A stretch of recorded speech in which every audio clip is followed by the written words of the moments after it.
Welcome to the Coffee Club, broadcasting live from New York with your host, Felix, and co-host, Dr. Marc. So let's have a cup of coffee and enjoy the show. There is no heaven. There is no hell. There is only this world and its dark reflection. And we do not know in which of the two worlds we are. Well, we are here live from Oceanside, New York. Yeah, we just made it too. The rebellious... No, I'm sorry. This is Felix. Didn't even know who you are. Dr. Marc. That's right. Good evening, ladies and gentlemen. We are here to discuss the news of the week, and there certainly was a lot of news last week, along with the Supreme Court decisions. We want you to phone us at 646-595-3275. We're sure that you have an opinion. Everybody does. Not me. Yes, you do, Felix. You're just afraid to express it. It's too hot of a topic to have an opinion on. Oh, I don't know. Listen, you don't have to say you're going to marry a man, okay? But same-sex marriage, as I said in the blurb, right now, we differentiate by saying same-sex marriage, but 10 years from now, when people talk about marriage, they're not even going to question who you're marrying. It's like back in the 60s, when interracial couples wanted to get married. In many parts of the South, it was you couldn't register as husband and wife. You weren't allowed to get married, and the Supreme Court put a stop to that. Just like the Supreme Court is putting a stop to the ban on same-sex marriage. Bottom line, why shouldn't people get married if they love each other? That's true. And, the big... I mean, you're just upset, Felix, because I never asked you to marry me. Well, I would have had to wait a little while and, have a long courtship first before you asked me to marry you. Well, we know each other quite a while. Yeah, but we were never officially dating. It's because you were too shy to be seen in public with me, that's why. That's right, you never shaved, that's why. And you loved every minute of it. Anyway, ladies and gentlemen, this over 50%, every poll showing that over 50% of the people in the United States support same-sex marriage, and they support the Supreme Court decision. Republicans under 35 years old also supported it. And that's one of the things, the Republican parties are having a hard time, I guess, swallowing that their own people are supporting it. Well, I have to say that, the Supreme Court decision was especially good news in my household. For those of our viewers who know me, you know that my eldest son, Jonathan, is gay. And for many years, he was upset by the fact that he would not be allowed to marry. Or he could marry in certain states, but it would not be recognized in other states. And now he can get married in any one of the 50 states, travel, do whatever, and his marriage would be recognized. So my wife and I are very happy for him, for ourselves, and for the American people, because it really is, the way of the world, as Felix just said. Most young people, most college-age people, people under the age of 35 or so, it really doesn't make a difference. Yeah, there was something that your son put on Facebook. I assume he he was very happy with the decision. Well, one of the things I read was he has a very dear friend named Erin, Exactly. who is married to. She got married to her wife about 3 or 4 years ago, I believe. And for the longest time, they were talking about, the fact that will they ever be able to get married, and have the marriage recognized. And now he and Erin are basically getting their wish. Now, ironically, it should be pointed out that in elementary school, Erin and Jonathan were boyfriend and girlfriend. Oh, I thought Erin was I got it all mixed up. I thought it was a boy. No, Erin is a girl. Erin was Jonathan's one and only girlfriend, growing up. He came to the realization that he was gay, and shortly after that she came to the realization that she was gay. But the point being that now Erin's marriage will be recognized in all 50 states, and should Jonathan find himself a boyfriend and somebody he wants to spend the rest of his life with, he can now get married in the eyes of the court and in the eyes of God. Well, I guess in the eyes of God, depending. Still, many religious institutions, I'm sure, will not perform the ceremony. Although Erin, I know, got married in a Reformed synagogue. She and her parents were always conservative, belonged to a conservative temple. But she got married in a Reformed temple. I guess that's really up to what that rabbi or pastor believes in. Well, you see, a priest cannot marry a gay couple. Right.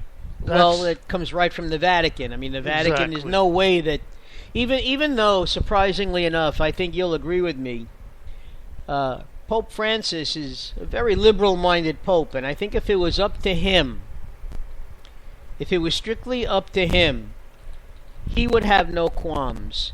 But as the vicar of Christ and Christ's representative on earth, he has to toe the line as far as the extreme conservative view that marriage is between a man and a woman. And I notice we have a caller. Okay, we believe we know who it is. Hi there, how are you? Can you hear us? I'm alright, how are you? Can you hear us? I can hear you, can you hear me? Yes. Yes. Sorry you're depressed. She said. Yeah, well, it's been a rough, it was a rough weekend. When they say that it comes in threes, they really sure mean it, because I had 3 deaths all within the whole weekend. One right after the other. I'm sorry to hear Sorry that. to hear that. Was one of them your friend who had the heart attack? Two friends and a friend's father. Was one of them had the heart attack? Yeah, it's I'm taking it really hard. He passed away Friday afternoon. He just couldn't fight it any longer, and they had said that they were going to put him on long term, but the family just said just take him off the machines. There was nothing really they can do. He was going to be a vegetable. He was really pretty much brain dead this whole week, not responding.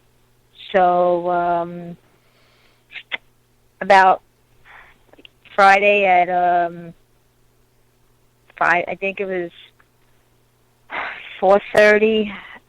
He passed away, but I didn't really find out until yesterday that they didn't really want any of us to really know until they had made arrangements, and it's Facebook has been lighting up. My phone's been going off. Everybody's been talking. You know, I mean, this is a childhood friend that we know since in grammar school, and it's just horrific and horrifying for him. But they did say that he went in peace. He didn't suffer.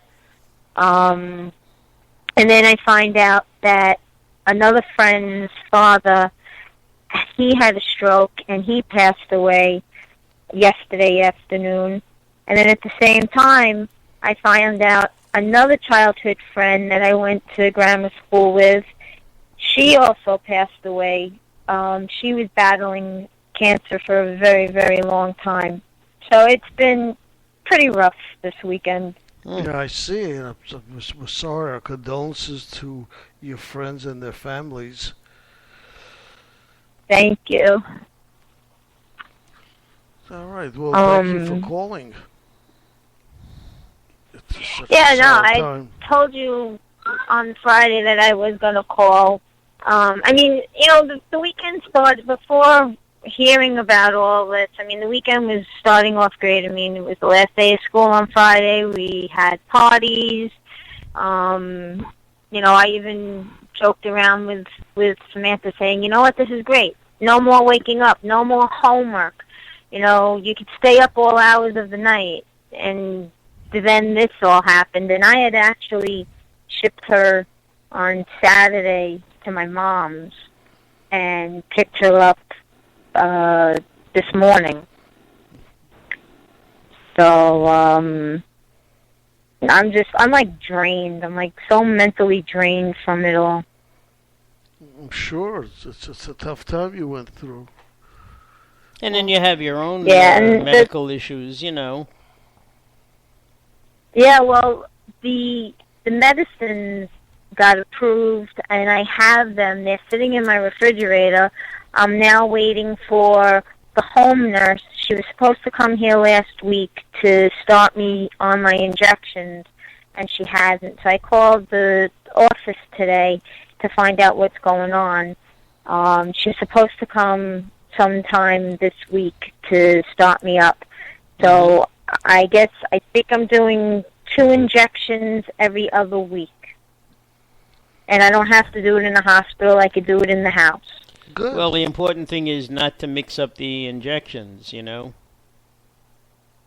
Right. But I mean, it's good because the doctor said if I had to go to the hospital to do it, it wouldn't be injections. They would do it through an intravenous, like chemo, and I would have to sit there for 3 hours with an IV in my arm. And I was like, that's not happening.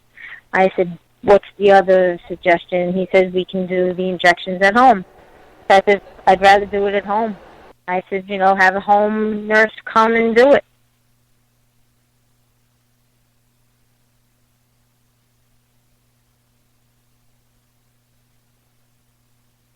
Yeah, I understand. Well, I don't know. Anyway, so we started talking today about the topic you asked us to talk about.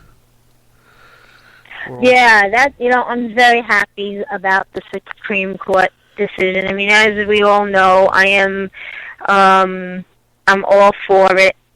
It couldn't really come at a better time. I mean, let's face it was Gay Pride yesterday. I think this decision should have came a lot sooner.